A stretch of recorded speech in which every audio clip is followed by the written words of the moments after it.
Welcome to these sleep stories drawn from the quiet streets of the past, from dim lamplight and sea mist. If these kinds of tales bring you comfort, a like on this video would mean a great deal. And now, close your eyes slowly, release your breath, for the story is beginning.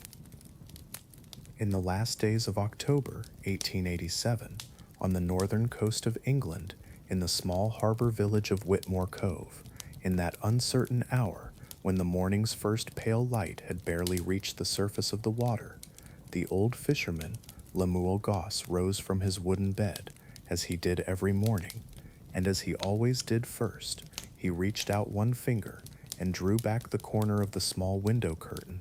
But the instant his finger met the fabric, something quietly stopped inside him, because beyond the glass there was no familiar bay, no jetty, no boat rocking at its mooring, no distant slipway running down to the shingle, only a wall of fog, solid and dense, and perfectly white, as though the whole world beyond the window had been erased in the night and replaced with a single unbroken surface that offered nothing back.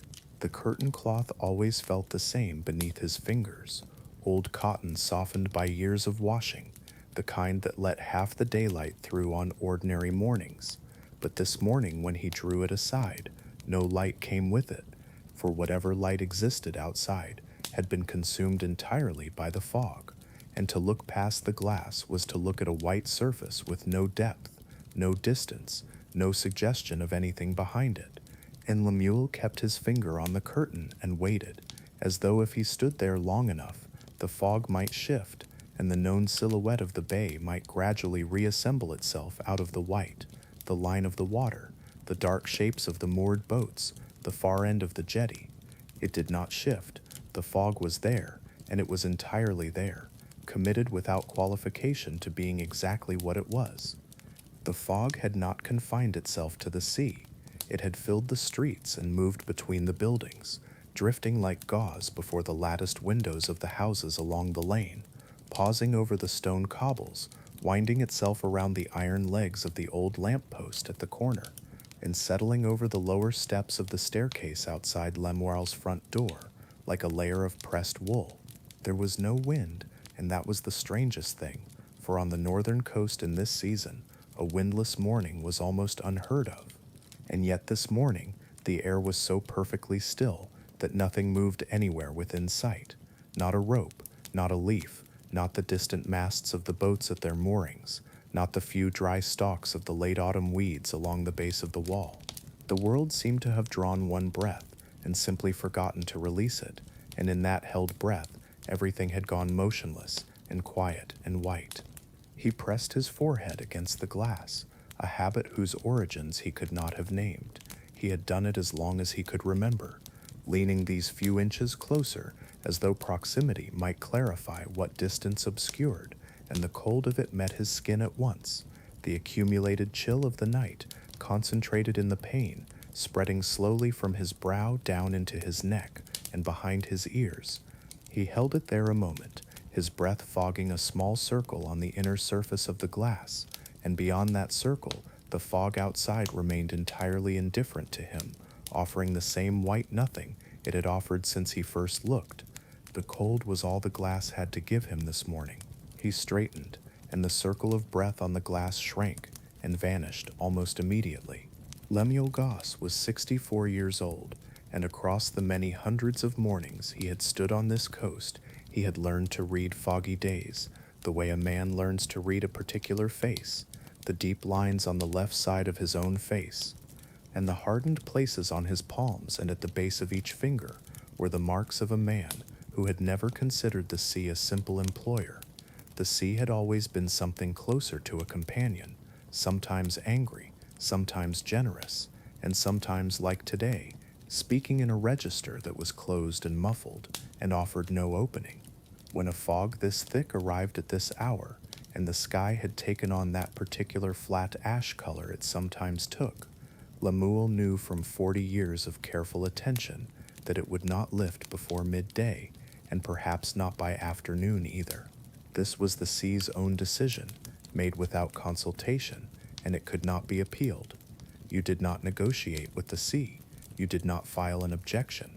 The sea was its own judge, and today the court was not in session. He moved away from the window slowly and passed into the small kitchen, where the floorboard beside the doorway gave its familiar low creak beneath his weight, a sound so thoroughly woven into the fabric of his mornings that he no longer heard it consciously, though a stranger entering this kitchen for the first time would have noticed it first of all, before the smell of old wood or the dim light from the single window, that old morning voice of the board. The kitchen was narrow, but ordered in the particular way of rooms that have been inhabited by one person for a long time.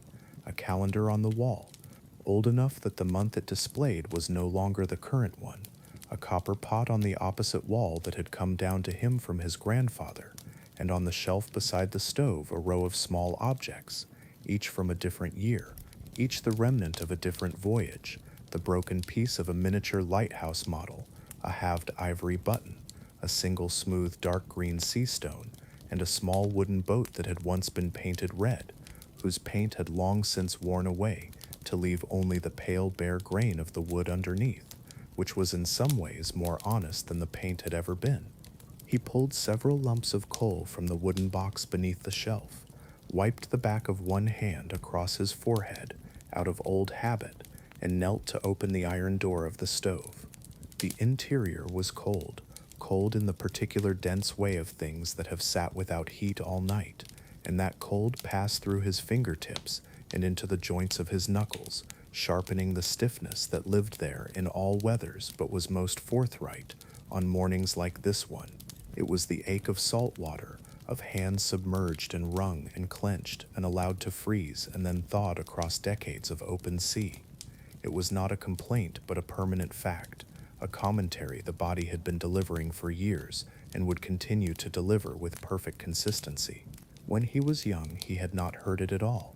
Now it arrived in the first minutes of every morning and introduced itself quietly, but without any intention of being brief.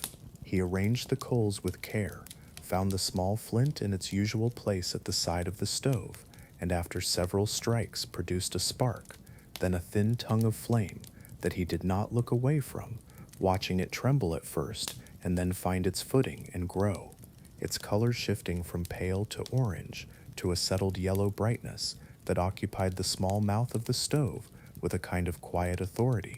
He watched this every morning, the small fire being born, the moment of uncertainty before it committed to its own existence. There was something in this that gave him the same feeling every time without diminishing, not the thought of anything in particular, not the memory of any specific morning, but the simple constancy of it, the fire always beginning the same way, always making the same progress from nothing to something. Then he pressed both large hands flat against his knees and rose, and as he straightened, he let out a short sound, low, directed at no one, the habitual greeting he offered the stiffness of early rising, not dramatizing it, not pretending it wasn't there, simply saying, "Yes, here we are again, and this is fine." He set the small iron kettle on the top of the stove and returned to the window, and this time he sat on the small stool that stood to one side of it, a stool whose leg was fractionally shorter than its companion's, so that sitting on it produced a slight lean to the right, a tilt so familiar to him that he had long since stopped registering it as a lean, and had come instead to experience it as a comfortable thing, as though the stool had acquired over time the same mild tiredness he felt in the mornings, and wished merely to rest alongside him rather than stand perfectly upright. The fog was still there, and if anything it seemed to have thickened since he had first looked at it. The chimney silhouette of the neighboring house that he had been able to make out on the left side of the window was now gone entirely, and the small wooden fence that ran along the front of his own house dissolved into white, barely half a meter from where it began, as though the world had been built only as far as that point and then left unfinished. His eyes were open and pointed at the window, but his thoughts came from somewhere much further inside him, moving at their own pace, arriving without urgency. There would be no fishing today, this was plain, and in accepting it, he felt neither the resignation of defeat nor anything resembling relief. What he felt was simply the quiet that belongs to a man who has learned over 64 years on this coast that the days when the sea closes its door carry their own kind of substance, their own reasons for being. The sea was not always open.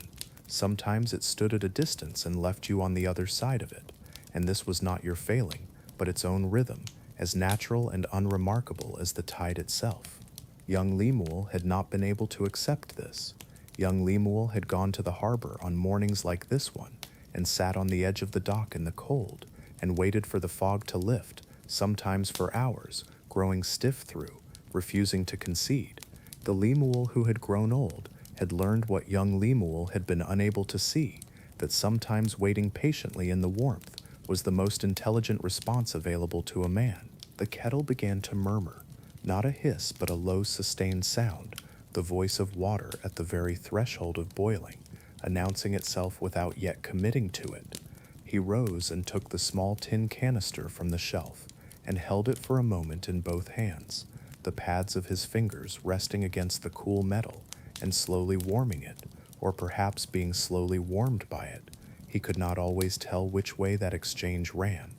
The dry black tea leaves went into the pot, and the hot water followed, slow and deliberate, and the steam that rose from it was sweet and faintly bitter at once, a smell that had no single memory attached to it, no particular morning it summoned above others, because it was present in too many mornings, distributed equally across too many years, carrying in itself a small portion of every early hour he had ever sat through, all of them at once, which was another way of saying none of them specifically, which was another way of saying simply morning, and the start of things, and the persistence of familiar ritual against the passage of time. He carried his cup to the kitchen table and sat, setting it down on the oak surface that had been in this room longer than he could precisely account for, faded to a muted color by years of use, scored with small marks and grooves, a thin burn scar in one corner from a lamp set too close one careless evening long ago, but solid, absolutely solid in the way of things that have been well made and then asked to be useful and have obliged without complaint across a very long time.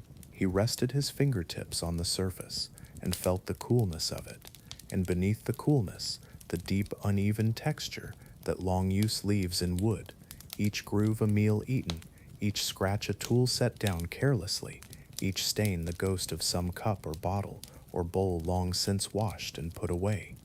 Then he looked at the window and the fog beyond it, and held his cup with both hands, and did not think about anything in particular. He simply watched, in the way that watching is different from seeing, the way it asks less of the mind and gives it more room to breathe. The fog had swallowed all the large things outside. In here the small things had grown more distinct. After he finished the tea, he did not have to deliberate over what to do next.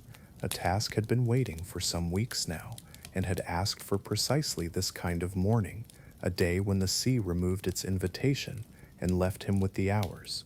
He pulled the net bag from the wooden chest in the corner, large, heavy, brown, its leather handles darkened with absorbed oil, its sides cracked in long vertical lines where the material had dried and lost its suppleness across years of being filled and emptied and dragged and set down wet and left to dry and filled again.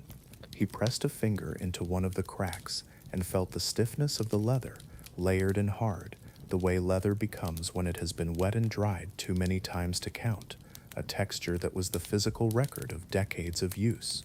This bag had been his father's before it was his, and his father had been a fisherman, as his father's father had been before that, and the bag now was at least 40 years old in the condition he could see it in, and it was still doing what it had always been asked to do, without complaint, which was more than could be said for some things. He set the bag on the kitchen table, worked the iron clasp with a small practiced turn of the wrist. The clasp tongue had bent gradually over the years, and required this particular angle, which his hand now knew without being told, and the bag opened. From inside rose the smell of the sea in its working form, fish and salt and seaweed, and the faint sharp chemical note of pitch and something else beneath, all of those, something specific to men who had spent most of their lives in proximity to open water, a smell he had known since before he could name it. It did not bother him. When this smell reached him, he felt simply, and without any decoration, ready to begin. It was the smell of work and open air, and the long accumulation of effort. Another person pressing their face close might have turned away from it, but for Lemuel, it was the most familiar smell in the world, the smell of his own days given back to him. He drew the large net slowly from the bag, heavy even folded, carrying in its own weight the memory of what it was for, and spread it across the kitchen table, its yellow-brown mesh unrolling across the oak surface, and there in one corner, exactly where he had last seen it, was the tear from last month's storm, a ragged gap in the mesh where the threads had been pulled past the angle they could hold. He ran a finger along the broken edge carefully, tracing the path of the damage, examining how each thread had given way. It was not a catastrophic tear. It was the kind that could be managed without replacing the whole section, but left to itself it would grow, the way small damage always grows when it is left to itself. Each thread that goes putting more strain on its neighbors until what began as a small thing becomes a large one. Northern coast storms gave this kind of wound reliably. A wave arrives at an angle no one expected. The net is jerked sharply. One thread takes more than it can bear and parts, and then another. That was how every serious damage began, not all at once but in sequence, one small failure leading quietly to the next. He took the fine fishing line and the large-eyed iron needle from his tool bag, the kind of needle that every fisherman along this coast kept at hand, heavy and blunt-pointed, made to pass through mesh and not through skin, and threading the line through the eye took a moment of patient effort because his fingers were still holding the cold of the morning in their joints, but on the second attempt it was done, and he knotted the trailing end twice, firmly, and his fingers moved through this knotting without being directed to do it, the hands simply doing what they had done so many hundreds of times before that the action had sunk below thought entirely, into the quieter place where habits live. He sat, spread the net across his knees, and began. Net repair was for Lemuel something very close to meditation, not a word he would have used himself, but the experience of it was unmistakable, the hands knowing exactly what to do without asking the mind for permission, the needle passing through the mesh at the correct angle, turning, withdrawing, moving on to the next damaged point, and doing it again, all of it running on the accumulated muscle memory of too many repetitions to count, written now not in thought, but in bone and tendon, and the particular sensitivity of fingertips that have done this work for 40 years. He did not think about the pressure he was applying, or the angle of the needle, or the tension to keep in the line. He simply knew all of those things in a way that had nothing to do with knowing. His mind, released from the work, drifted without urgency, and then slowly, a feeling came, rising not in words but as something more immediate, emerging from the movement of his hands themselves, something that said, "This is good, this is necessary, this is exactly what this morning is for." The pale light from the window was sufficient for the work, but only just, and he had to lean close and narrow his eyes to follow the fine thread through each gap in the mesh. From time to time he paused and held the net taut between both hands, testing the repaired section, pulling gently to feel the give, pressing the new knots with his thumb to check their grip. They held. The net was beginning to take its shape back, recovering the form it had before the storm had taken a piece of it, and in this recovery there was a satisfaction he did not try to articulate, because it did not need articulation. It was simply there, quiet and complete, the wordless pleasure of a thing being made sound again.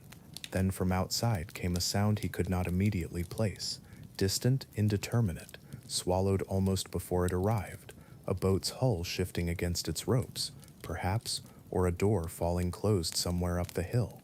In fog, sounds lose their addresses. They arrive from no particular direction, stripped of the cues that ordinarily let a man know where he stands in relation to things. Lemuel raised his eyes, listened, heard nothing more, and returned to the work.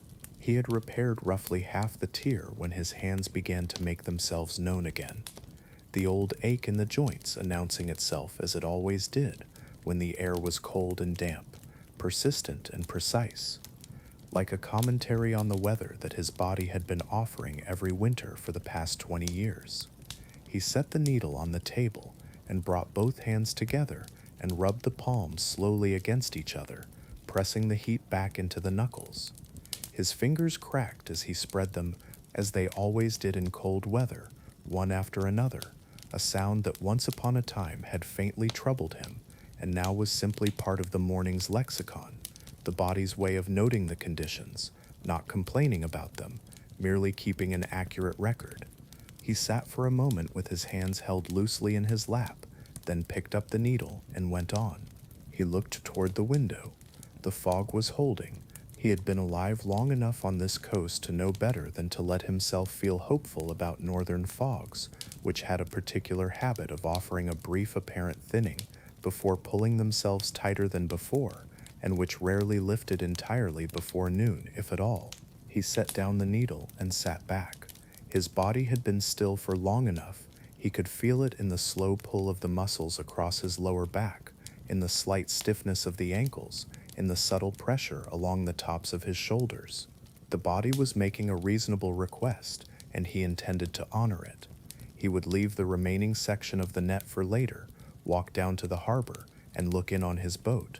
There were small tasks that had been waiting for several weeks, and they could be done in fog as well as in sunshine, which was perhaps the real reason fog sometimes suited him better than he would have admitted to anyone. He put on his coat, heavy wool, dark gray outside, coarsely lined within, a garment he had owned long enough that the fabric had learned the particular geography of his body, the width of his shoulders, the slight forward tilt of his posture, the way his arms moved when he walked, so that wearing it now was nothing like wearing something foreign, but entirely like resuming something that belonged to him, the way a familiar room belongs to you differently from a hotel room, even if the hotel room is considerably finer. He did up the buttons from the bottom, and noticed as he did every time that the thread holding the topmost button was loosening at one side. One day it would go, and on every morning he dressed, he registered this fact, and on every morning it was gone from his mind before he sat down, which was its own small pattern, neither troubling nor interesting, simply one of the many things a man learns about himself across a long life, the things he notices, and the things he lets go.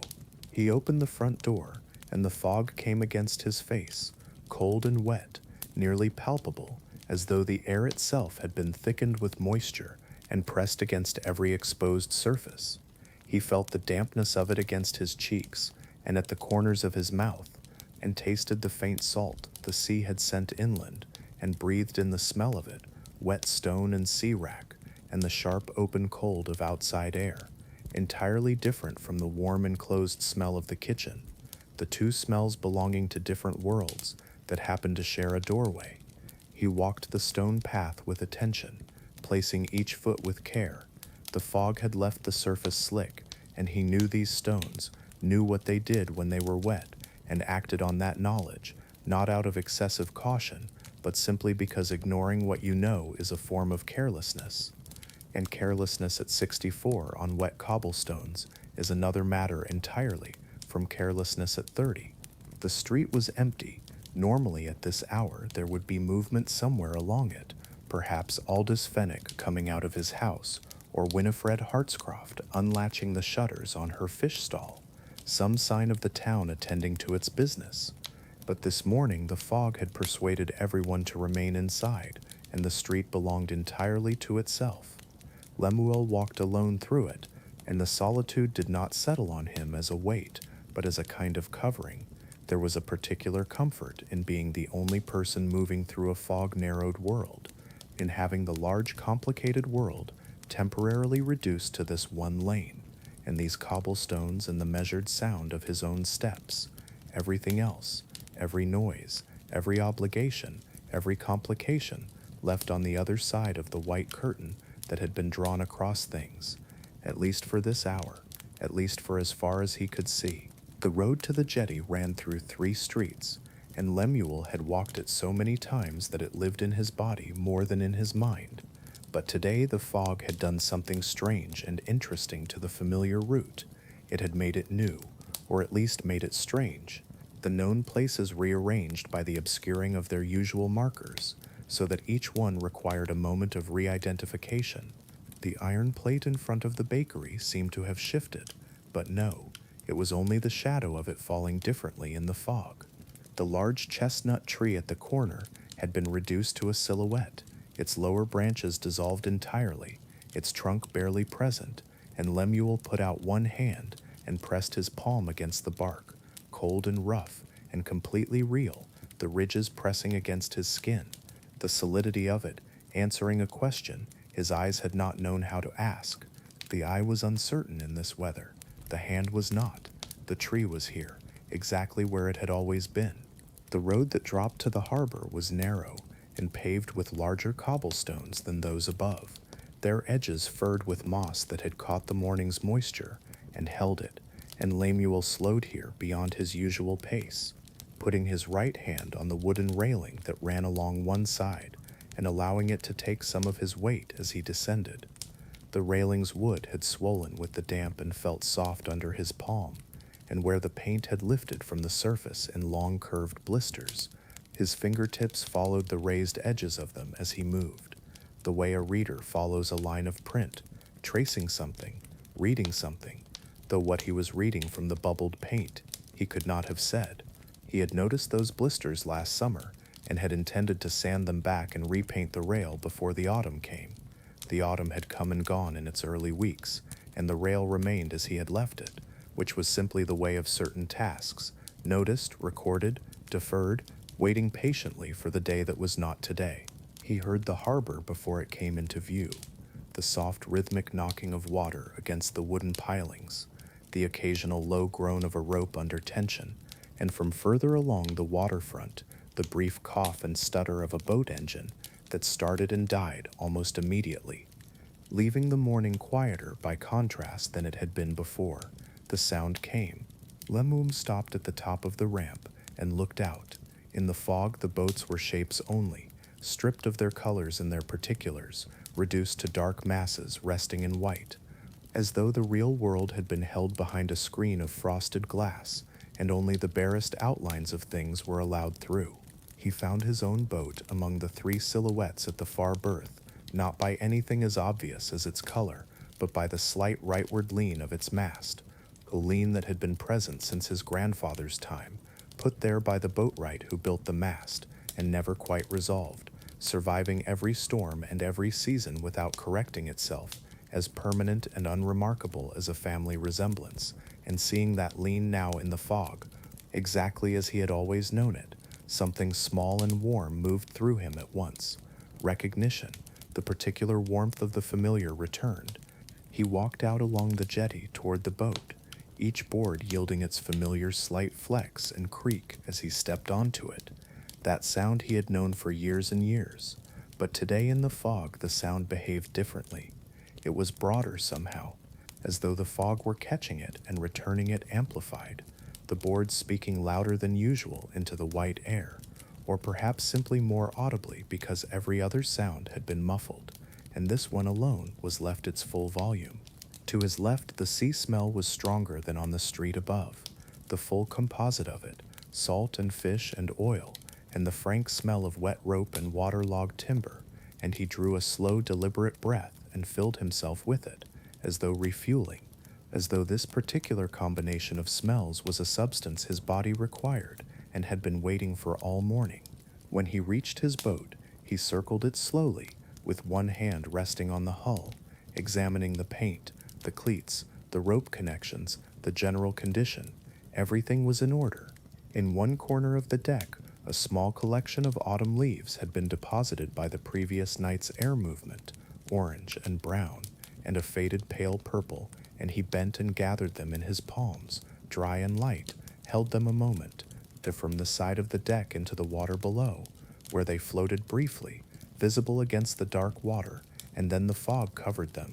The reason he had come down specifically was a small iron clamp at the bow that had been bent in last month's storm and had not closed properly since, a thing he had noticed months ago and set aside each time in favor of something more immediately pressing, which was itself a recognizable feature of the way time accumulated, the small deferred tasks growing longer as a list, each added to the end of it with the quiet certainty that there would be a day for it, eventually, until you could no longer remember which day any particular task had been added, only that it was there and waiting.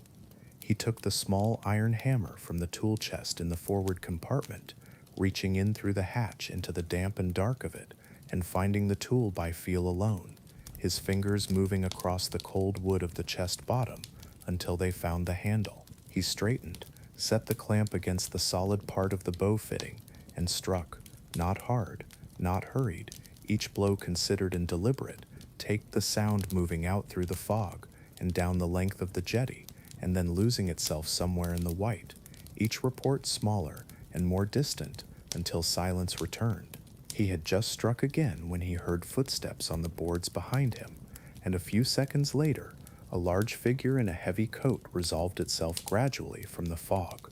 First the sound of the steps, then a dark shape, then shoulders, then at last the familiar heavy-browed face of Aldous Fenwick, the fish merchant, a man Lemuel had known for so many years that the early stages of greeting had been long since worn away between them.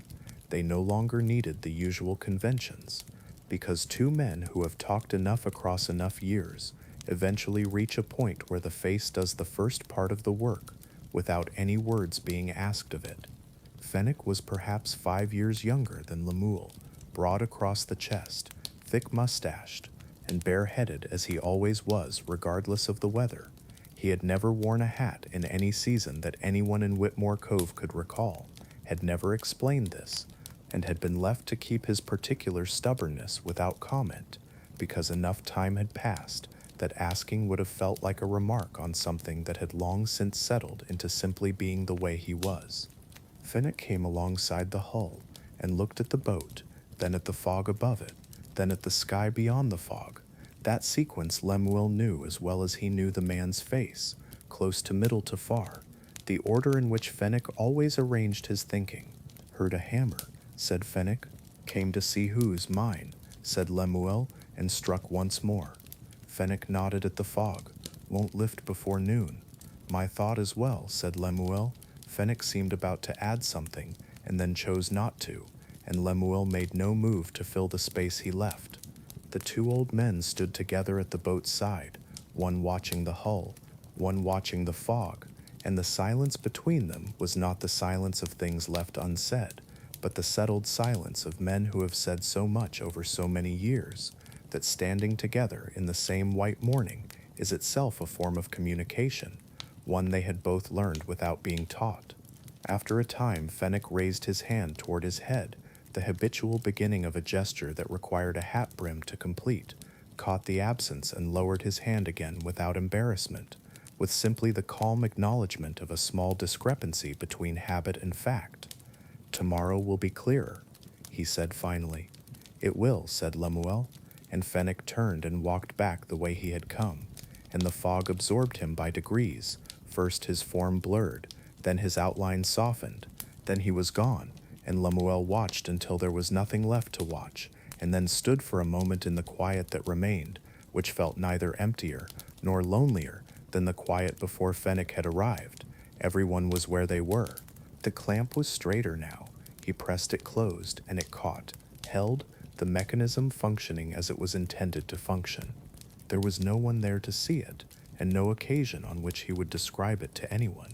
And inside him there was nonetheless a satisfaction that was complete and required nothing added to it, the satisfaction of a small repair, made properly, in private, for its own sake, which was in some ways a purer form of satisfaction than the kind that requires a witness.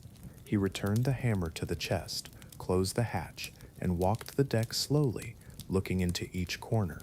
In the stern he found a short piece of timber cast up from somewhere, still sound, still useful, worth keeping, a single rusted nail, a faded coil of rope that would serve some purpose eventually, and a small corroded ring of iron, whose origins he could not determine, and which he turned in his fingers, the rust leaving faint reddish marks on his skin, and then slipped into his coat pocket, where it settled with a small solid weight against his thigh. He would take it home. He could not have justified this decision with any argument, and did not try to. He simply had not decided to put it down yet, and that was reason enough.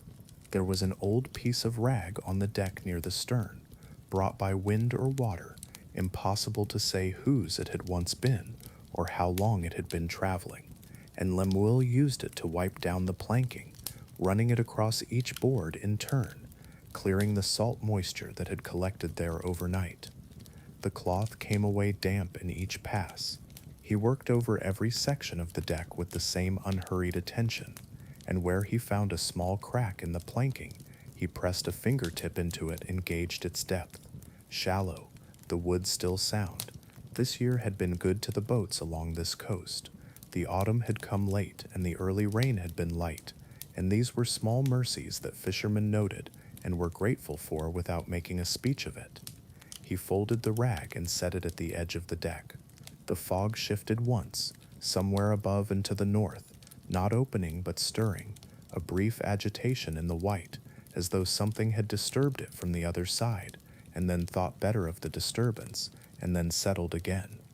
Lemuel watched it settle. The fog was making its own decisions today.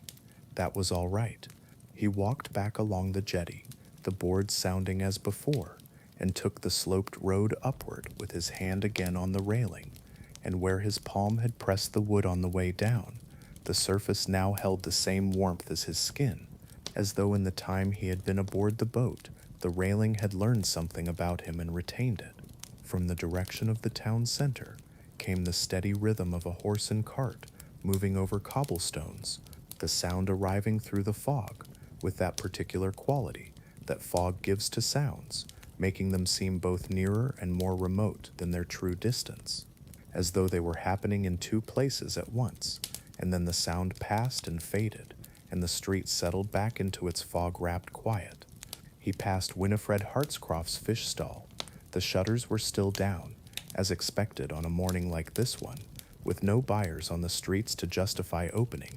On the cobblestones in front of the stall lay a scatter of dry fallen leaves, and Lemuel walked through them, and each one split under his boot with a thin paper sound, the same sound every autumn, every year, the sound that had been exactly the same since his childhood, and would continue being exactly the same after him, unchanged, one of the things the world kept constant, that had no obligation to keep constant, and did so anyway.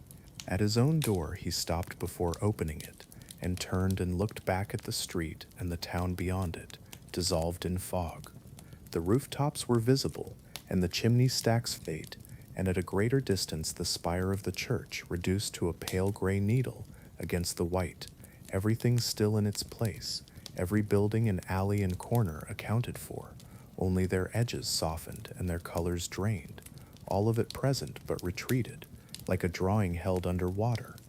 There was something in this view he did not have a word for, and did not try to find one for. He had grown accustomed over his life to the beauty of large dramatic things, the sea at sunrise, a storm building on the horizon, the coast spread out below a cleared sky. But this was a different kind of thing, smaller and more private, not asking to be admired, simply existing, a fog-wrapped town in the early morning, with no one in it moving, and no sound from it coming. He looked at it for a few seconds. Then he opened the door and went inside, and the warmth of the house came against his face and hands in the way warmth comes when you have been in the cold long enough to have stopped noticing it, all at once like a homecoming. He hung the coat on the hook in the hallway, the wooden peg wobbling slightly as he settled the coat's weight on it, a wobble he had been meaning to fix for some time, and had each time forgotten, and went through to the kitchen. The stove still held some heat in it, a faint glow in the coals beneath the ash, enough to work from. He added 2 fresh lumps and used the small bellows to encourage them, and the coals came back alive, orange bright and breathing, and the flame reasserted itself with the confidence of something that had merely been resting. He watched the flame establish itself. Then he sat and took up the net, and found where he had left off. The remaining section of the tier was finer work than the first half. The mesh was smaller here, and the needle required more precise placement, more deliberate guidance through each gap, and Lemuel leaned close and narrowed his eyes, and worked with the full attention he gave to things that required it, moving without haste, each pass of the needle considered before it was made. From the stove the warmth came against his right side, constant and unhurried, like a presence standing beside him that made no demands, only stood there and was warm. From outside came one sound, a gull, distant, its cry muffled to near inaudibility by the fog, and gone again before he could properly hear it. He wondered idly how gulls managed in this weather, whether the fog troubled their navigation as it troubled a man's vision, whether they read the air by means a man could not approximate no matter how many years he lived beside the water. Almost certainly they did things a man could not do. They had been on this coast far longer than any person. The needle went through and turned, and the line followed it, and he drew the end tight and knotted it one more, then another. This rhythm had brought him by degrees to a state of mind that was neither sleep nor waking nor ordinary thinking, but something quieter than any of those, the mind resting without having been told to rest, thought having paused of its own accord, in the way water settles when the wind drops, not forcibly still but naturally still, the difference being everything.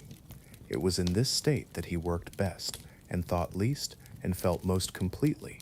The simple fact of being here, in this room, on this morning, with these hands and this work, and the stove at his right side, and the white morning beyond the window. When the church bells struck 11, the strokes arriving through the fog in slow, faintly muffled waves, each one a fraction fuller than the last, Lemuel tied the final knot and drew the net taut between both hands and held it stretched.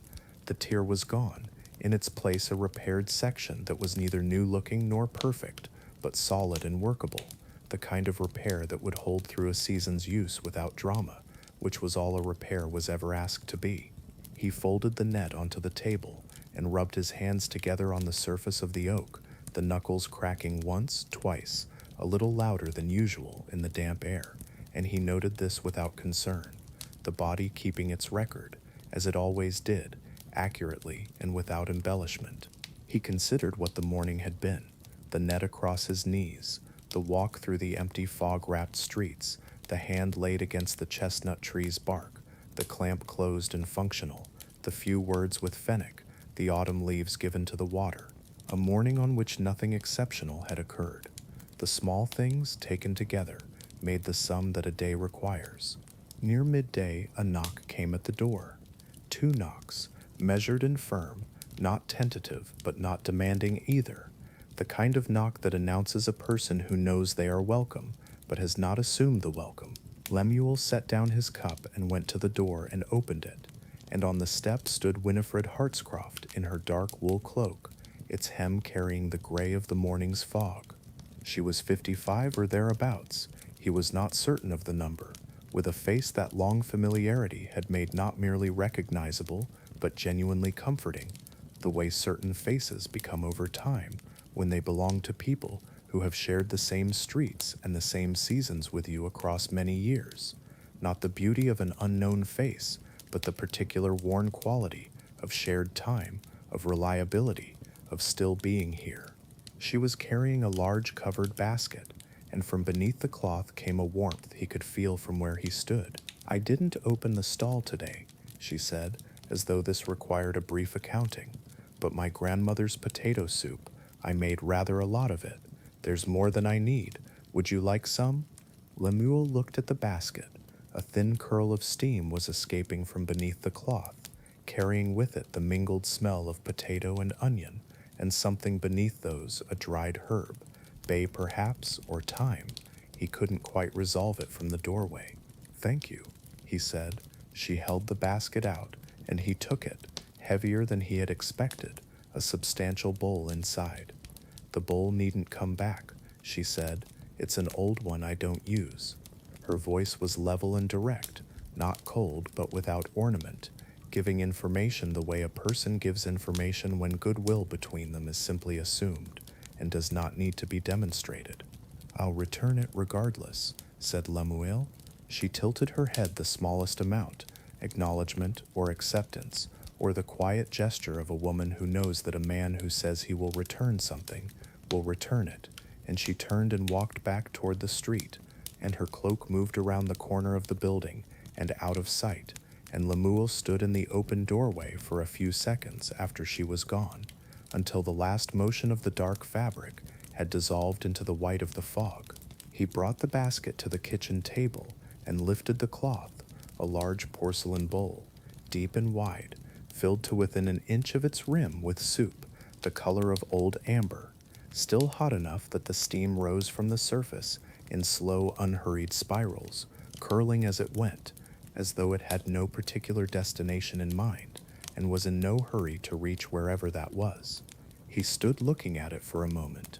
There was something in the stillness of a hot bowl of soup on a cold, foggy morning that was its own kind of fact, requiring no interpretation, simply present and warm, and here. Then he sat, picked up the spoon, and began. He ate slowly, the way he ate most things that deserved to be eaten slowly. Each spoonful arrived in his mouth warm and full, the potato soft and rich from long cooking, the onion sweet in the way onion becomes when it has been allowed all the time it needs, something underneath both of them that he could not name and did not try to, only received. Between spoonfuls he looked at the fog beyond the window and then back at the bowl, and with each mouthful he felt the warmth move inward, settling not only in his stomach, but somewhere less locatable, some place he could not have pointed to but could feel filling. Winifred had said her grandmother's recipe. He thought about this, someone else's grandmother, someone else's hands learning the proportions and the timing and passing them forward, and now on this particular October morning, in this particular kitchen, that knowledge was keeping him warm. The generations were connected by these threads that could not be followed backward, only experienced in their present form.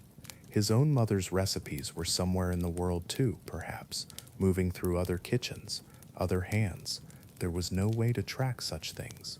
But they continued, in their own manner, beyond the reach of anyone's accounting. He finished the soup slowly, drawing the last of it from the bowl with the spoon, and set the spoon down and sat back. The stove at his side gave its steady warmth. The soup gave its warmth from inside.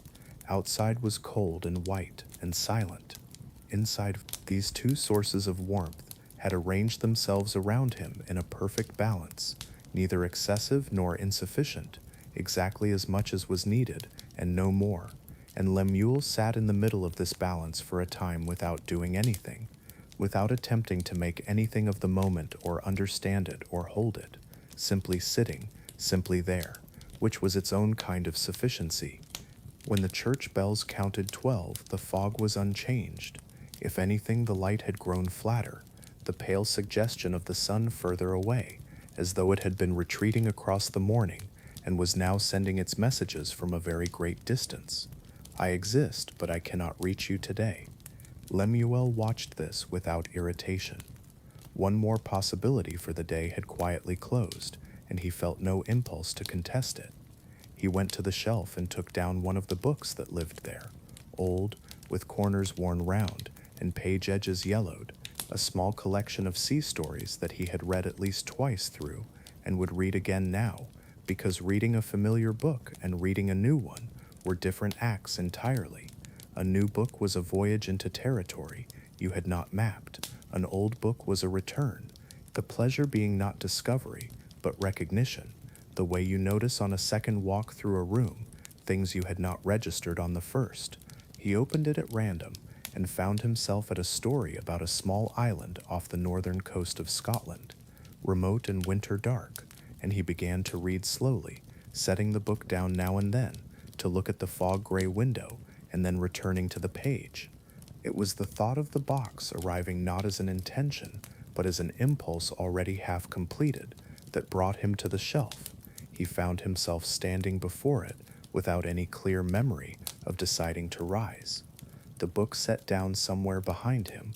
On the highest corner of the shelf sat a small wooden box he had not opened in some time, dark with age, oak or pine, he could no longer say with certainty, the surface so obscured by years of accumulated shadow and handling that the original grain was difficult to make out. He brought it down.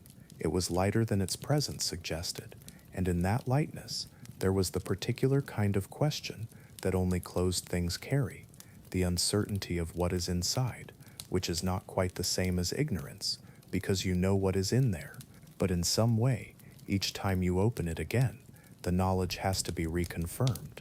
He carried it to the table and sat down with it. The hinges were stiff, requiring a small deliberate push before they gave with a soft creak, and the lid came open. Inside 3 sea stones, small and smooth, a dried flower, whose color had gone so entirely that it was now simply a pale sculptural form, the ghost of whatever it had been, a copper button, and a small shell. He took the stones out first and held them in his open palm, feeling their weight distribute itself across the lines of his hand, each one settling into its particular place, each one distinct, cool and smooth and finished, shaped by years of moving water into forms that had no more to give the water, no corner remaining to be worn, no edge still waiting to be softened. The sea had done everything it could do to these stones, and they had arrived at completion, at the form that was simply theirs. He ran his thumb across each in turn.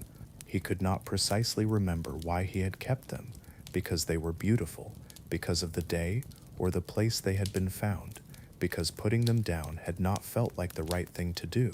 Perhaps all of these at once, perhaps something that had never asked for a reason. He left the dried flower where it lay, too fragile for handling, the kind of fragile that knows itself and does not invite being tested.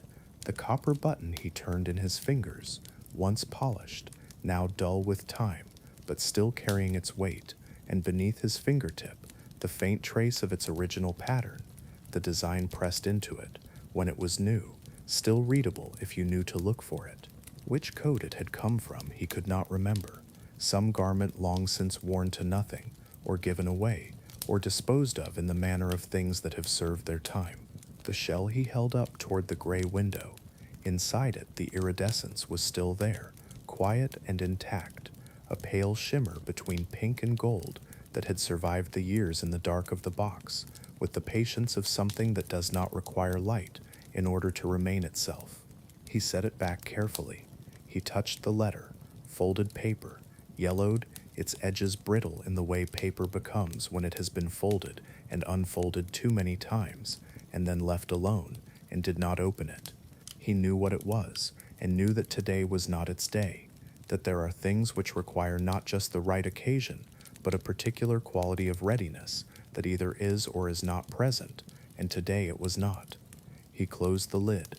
He returned the box to its corner of the shelf, exactly as it had been, and stood a moment with his hands at his sides, the smell of closed old wood on his palms. By 3 in the afternoon, the fog had not lifted, but the light had changed. The flat gray of the morning sky had shifted towards something that was almost gold, or rather towards something that was trying to be gold, despite having to press through too much resistance. Thin, incomplete, the idea of late afternoon color, rather than the color itself, as though the sun somewhere behind the fog had begun its descent and was sending the last angle of its light through the fog's thickness, and only the faintest fraction of that angle was getting through, producing not gold, but the suggestion of gold. The color gold might appear if you looked at it from a very great distance through an imperfect medium. Lemuel sat on the stool by the window and watched this shift without naming it. It was the day's turning point. Today would not give more than it had given. The sea would wait. These thoughts arrived without urgency and settled without resistance, and there was nothing in him that needed to push back against any of them. He added 2 more coals to the stove and worked the bellows until the fire came back properly, orange and committed, sending a freshened warmth across the room. For the evening meal, he considered what the larder held: several potatoes, an onion, a piece of hard cheese, bread from 2 days ago, enough and enough in the sense that mattered, not merely enough to constitute a meal, but enough to make something simple and good, without waste and without deficiency, which was its own form of sufficiency.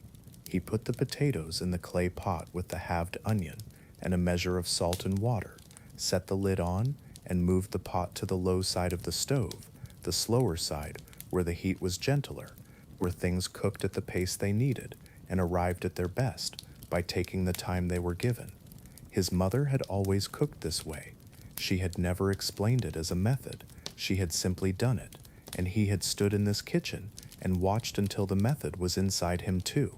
While the pot sat on the low heat and the first tentative smell of potato began rising through the kitchen, he cut a thick slice of bread and a piece of the hard cheese and ate these at the table without ceremony, the simple utility of it being entirely its own justification.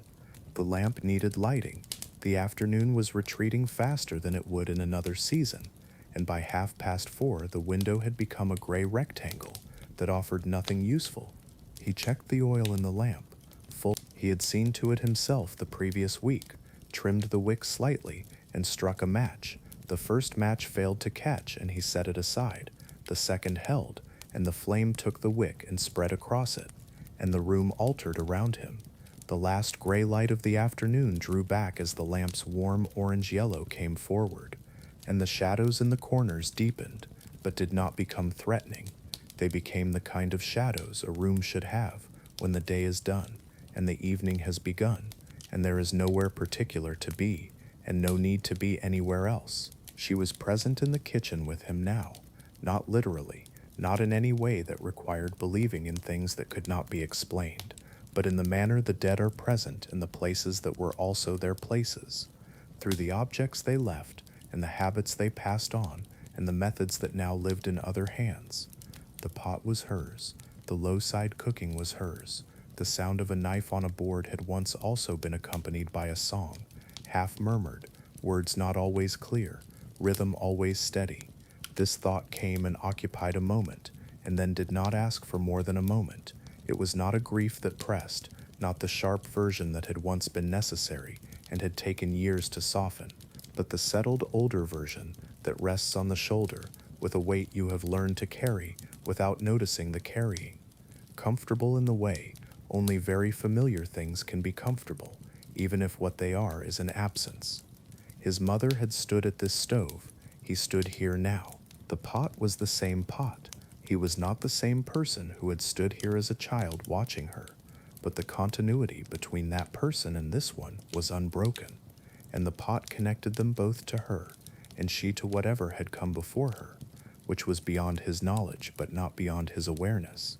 He ate at the table in the lamplight, the oak surface deep reddish brown in the flame's color, and between spoonfuls he listened to the room, the stove settling, the slight creak of the house's timbers in the damp air, and from somewhere further away than any room, coming through the wall and the fog and the dark, the sea, not loud, not dramatic, merely present, the regular sound of water arriving at a shore and withdrawing from it, patient and unceasing, the most reliable sound he had known across all the years of his life, there when he was a boy, and there when he was a young man, and there now when he was an old one, proceeding without any interest in being noticed, simply doing what it did, because that was what it did, which was the only reason it had ever needed. He washed the pot and the bowl and the spoon in a small measure of water, dried them, returned them to their places. The kitchen was clean. The stove was low but holding. The lamp burned at its steady pace. He went to the window and stood before it a moment. On the other side, night and fog together had produced a darkness that was not the clear darkness of an open sky, but a dense and layered darkness, the fog sitting inside the night and making it heavier, no star or moon or distant lantern finding its way through. He pressed one finger to the glass and drew a slow horizontal line across the condensation. The glass cleared in a thin channel behind his finger, and through it the outside was for a moment fractionally more visible, as though the window had briefly opened one eye. Then the moisture crept back across the channel, slowly and without hurry, until the line was gone. He watched until it was completely gone, then he stepped back. Before 9 he began the process of settling the house for the night, moving through the small familiar tasks of it without needing to think about them. The lamp wick turned down until only a faint glow remained. The stove damper adjusted to let the coals hold through the night without excess. The drafts checked at the base of the door. The latch confirmed. Each of these things done in sequence, each completing without ceremony, and allowing the next to begin, the whole of it taking perhaps 10 minutes, at the end of which the house was arranged for the hours ahead, and his part in the evening was finished. In the bedroom, the spare coat on the hook moved when he opened the door, caught the air from the hall, and lifted slightly before settling. He closed the door, and the coat stilled. He undressed slowly, hung his own coat beside the other, and paused in the act of hanging it to feel the topmost button between his fingers. The thread still there, still holding, still looser on one side than it should be. Tomorrow he might sew it, or he might find himself at the end of tomorrow evening, noting again that it still needed to be done. This was not a problem. This was simply the texture of days. The sheets were cold when he got into bed. They were always cold at first contact, had been cold at first contact for as long as he could remember, and he had long since stopped being surprised by this, had instead learned to lie still and wait for the warmth to return from his own body through the fabric, which it always did, spreading from the center outward, gradually and reliably, until the cold was gone, and the warmth was simply where he was, and there was no longer any distinction between the bed and the person in it. He lay on his back and looked at the ceiling he could not see, and let the day move through him one last time, not holding any part of it or giving any part of it more weight than it had carried at the time. The net folded on the table, the clamp clicking shut, the fog-reduced boats in Fenwick's outline, and the handful of leaves given to the water, the soup still warm in the bowl when Winifred brought it, the sea stones in his palm, the letter left folded, the box returned to its corner. These things arranged themselves quietly in the dark, and then began to lose their edges, one by one, becoming less distinct, fading in the way things fade when the mind releases its attention from them, and the last thing was the sound of the sea, which he could just barely hear through the wall, and the fog, and the dark, steady, and unhurried and patient, there as it had always been there, as it would be there tomorrow when he woke and looked again at the window, and whatever the morning had become, fog or clear, fish or no fish, it would be there regardless, proceeding on its own terms, as it always had and would continue to do, requiring nothing from him but his presence beside it across the years, which he had given, and which he intended to go on giving, for as long as giving was in his power. His hands lay open on the blanket, palms up, fingers loose, the hands letting go, the day let go, the fog outside, and the dark outside, and the sea somewhere in both of them, and his eyes were closed, and then they were closed more deeply, and then they were simply closed, and the room was quiet, and the sea was there, and the morning was somewhere ahead, patient as the sea itself, waiting to be whatever it would be. And now, you too, let go. The weight of the day, the voices of your thoughts, the account of the next hour, release all of it. Like Lemuel, he could not fish today, and yet he lived the day fully, in small things, in real things.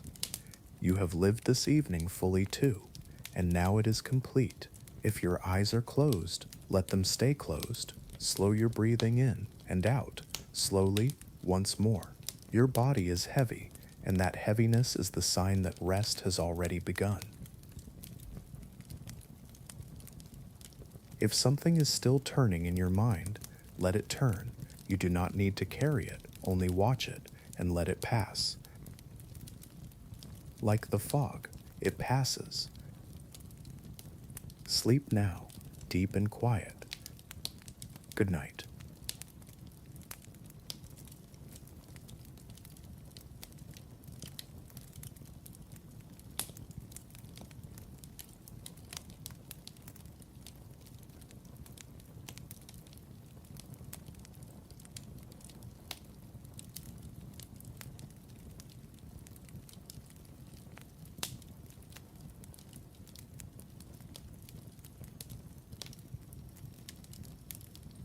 A day does not need to be large to be complete. Lemuel could not fish today. The fog held, the sea stayed closed, and nothing exceptional came to pass.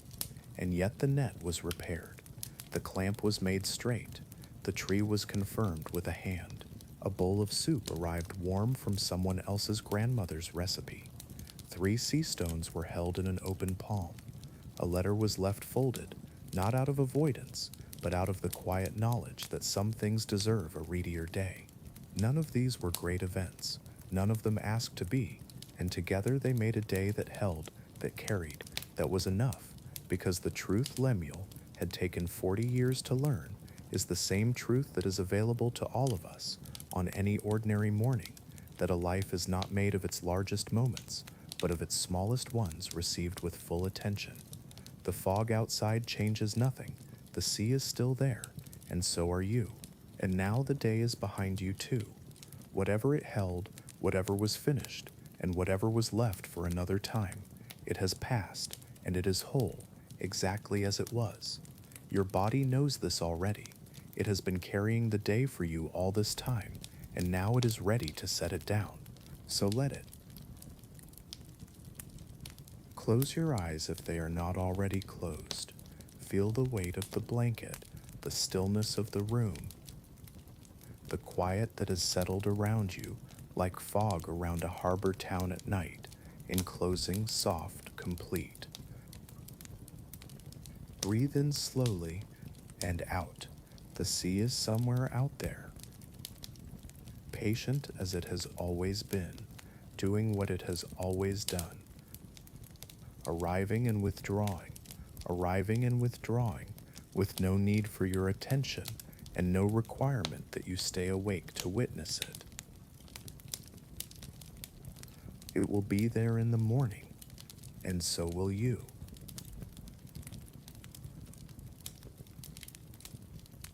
Good night. Sleep deeply. Sleep well.